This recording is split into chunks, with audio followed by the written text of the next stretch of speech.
মরে মন ভাবে। জানো তো, রথ যে শুধু জগন্নাথ দেবেরই হয় এমনটা কিন্তু নয়। তারাপীঠে তারামায়ের মন্দিরেরও কিন্তু একটা বড় রথ উৎসব হয়। আমরা অনেকেই জানি না, আমরা যে ব্রহ্মতত্ত্ব আরাধনা করি সনাতনী মানুষরা, সেই ব্রহ্মতত্ত্বের দুটি সাইড। এক হচ্ছে ফেমিনাইন সাইড, এক হচ্ছে মেসকুলাইন সাইড। মেসকুলাইন সাইডে ভগবান শ্রীকৃষ্ণ, জগন্নাথ দেব তথা নারায়ণের বিভিন্ন অবতার বা রূপের বর্ণনা রয়েছে। সেই ম্যাসকুলাইন সাইডে কিন্তু ভগবান শিবকেও আমরা রাখি, বা ভগবান শিবের অস্তিত্বও কিন্তু সেখানে বিদ্যমান।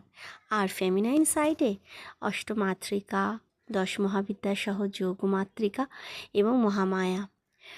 অর্থাৎ আমরা যারা মনে ভাবি যে, যারা বৈষ্ণবরা তারা মনে ভাবে যে শাক্ত উপাসক যারা, তাদের মতামতের সাথে আমাদের মতামতের কোনো মিল নেই, বা শাক্ত যারা বা গণপত্যে যারা, তারা মনে ভাবে যে অন্যদের সাথে আমাদের কোনো মিল নেই।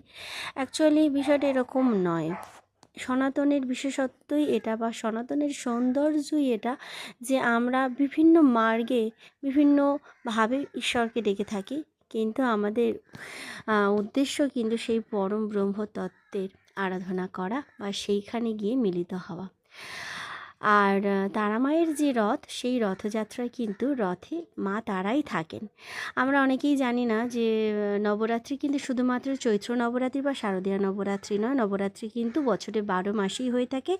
10 মাস 10 মহাবিদ্যা, 11 মাসে 11তম মহাবিদ্যা, এবং তারপরে আসে